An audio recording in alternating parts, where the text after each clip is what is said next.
পটুয়াখালীর গলাচিপা উপজেলার গোলখালী ইউনিয়নের গোলখালী গ্রামে জমি সংক্রান্ত বিরোধের জেরে প্রতিপক্ষের হামলায় নারীসহ ৩ জন আহত হয়েছেন। হামলাকারীরা ভুক্তভোগীর বাড়ির আশপাশে থাকা ২ শতাধিক ফলজ গাছ কেটে ফেলে ব্যাপক ক্ষতি করেছে।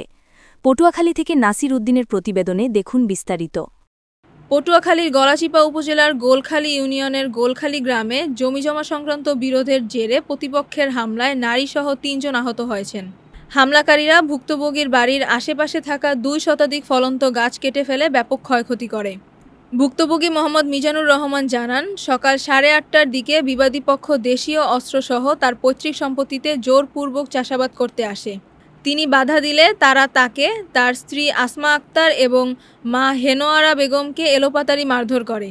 হামলায় মিজানুর অচেতন হয়ে পড়লে স্থানীয়রা তাদের উদ্ধার করে গলাচিপা উপজেলা স্বাস্থ্য কমপ্লেক্সে ভর্তি করেন। অভিযোগে বলা হয়, হামলাকারীরা মিজানুরের স্ত্রী আসমার গলা থেকে স্বর্ণের চেইন ও কানের দুল ছিনিয়ে নেয় এবং তার স্বামীর একটি স্মার্টফোন নিয়ে যায়।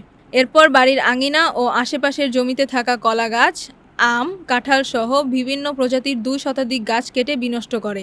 এ ঘটনায় মিজানুর রহমান বাদী হয়ে জাহাঙ্গীর হাওলাদার, হারুন হাওলাদার, মাসুদ হাওলাদার, জাকি পেদা ও হানিফ হাওলাদারকে আসামি করে গলাচিপা থানায় একটি লিখিত অভিযোগ সিরিয়াল নং ১৮৩৭/২৫ দায়ের করেছেন।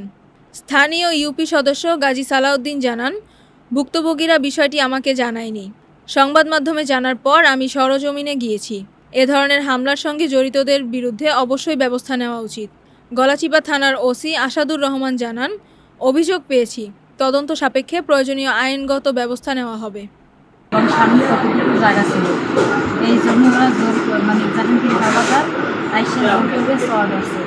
তারপর জাহাঙ্গীরের ছেলে মাসুদ, তারপর তার জাহাঙ্গীরের ভাই হারুন হাওলাদার, আমি সে জায়গায় নামছি। তারপর আমার শাশুড়ি নামছে, নামার পরে আমরা বাধা দিচ্ছি। বাধা দেওয়ার পরে তারা কোনো কিছুই শোনে নেই।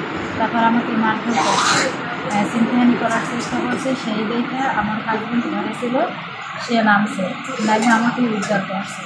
আমার জামা কাপড় ছিঁড়ে ফেলাইছে এবং আমার গলায় একদম স্বর্ণের চেন ছিল, কানে স্বর্ণের দুল ছিল, ওগুলো নিয়ে গেছে।